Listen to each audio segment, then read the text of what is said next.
বন্ধুরা দেখেন, খাইতে দিচ্ছি, তারা সব হাতের পাশে আসবে, তারা সবসময় আমার পাশে খাইতে পছন্দ করে। দেখেন, আহ আহ আহ আহ আহ আহ আসলে কবুতর থেকে আমার বিশেষ কোনো লাভ নেই, বরঞ্চ পুরোটাই মনে করেন যে মাগনা খাই। ডিম বাচ্চা যা হয় আমি নিজে বাসায় খাই, আর টুকটাক দেখা যাচ্ছে কেউ যদি এসে চায় তখন সেটা হয়তো অল্প কিছু টাকা দামে বিক্রি করে দেয়, কিন্তু আসলে বিশেষ কোনো লাভ হয় না। কিন্তু এটা কি একটা সময় কাটে, একটু ভালো লাগে।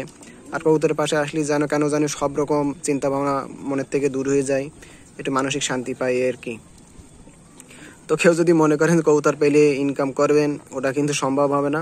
আপনার কবুতর পালতে হবে সম্পূর্ণ নিজের শখ থেকে, ভালোবাসা থেকে, এবং কবুতরের যে, তবে আপনারা 2-3 জোড়া, তবে আমি মনে করি প্রত্যেক বাড়িতে অন্তত 2-3 জোড়া কবুতর থাকা অনেক ভালো। কারণ বাড়িতে অনেক সময় খাবার দাবার নষ্ট, খাবার বলতে ভাত নষ্ট হয়, এগুলো দেখা যাচ্ছে আপনারা ফেলাই না দিয়ে মুরগি পালা তো অতটা সহজ না।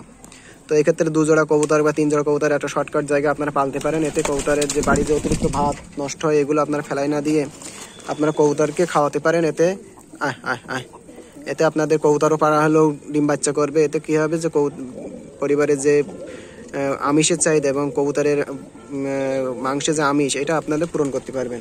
তো আপনারা কেউ যদি মনে করেন যে কবুতর লাভজনক কোনো কিছু না, এটা হচ্ছে শখজনক, বুঝতে পারছেন?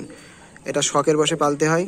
তো এগুলো পাললে আপনাদের বেশ কিছু লাভ আছে, যে সময়টা ভালো কাটবে।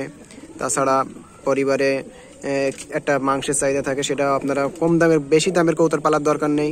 আপনারা ছোটোখাটো একটা 2-3টে খোপ তৈরি করে সেখানে কম দামের কিছু দেশি কবুতর পালতে পারেন। এতে সুন্দর লাগবে দেখতে, বাচ্চা হবে সুন্দর সুন্দর, এগুলো আপনাদের মানসিক শান্তি দিবে আর কি। দেখেন আমার এখানে কিন্তু সব দেখা যাচ্ছে, কিছু দেশি দামি কবুতর আছে, দেশি কবুতর আছে, কিছু জালালি কবুতর আছে, সব রকম কবুতর মিলাই আর কি আমি পালি। কারণ আমি অনেকদিন ধরে পালি, তো আমার কাছে সব রকম কবুতর থাকতে মানুষ আমার চেনে জানে। এর কারণে আমার কাছে অনেক সময় ভালো ভালো কবুতর মানুষ কালেকশন করতে চায়। যারা নতুন খামারি হতে চায় বা নতুন শখের বসে পালতে চায়, তারা আমার এখান থেকে নিয়ে যায়।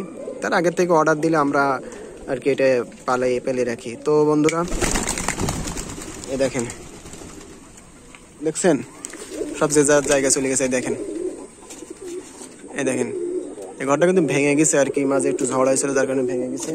তো বন্ধুরা আমি আর কি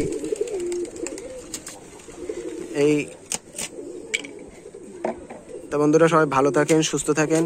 সব খাওয়া দাওয়া শেষ। আসসালামু আলাইকুম।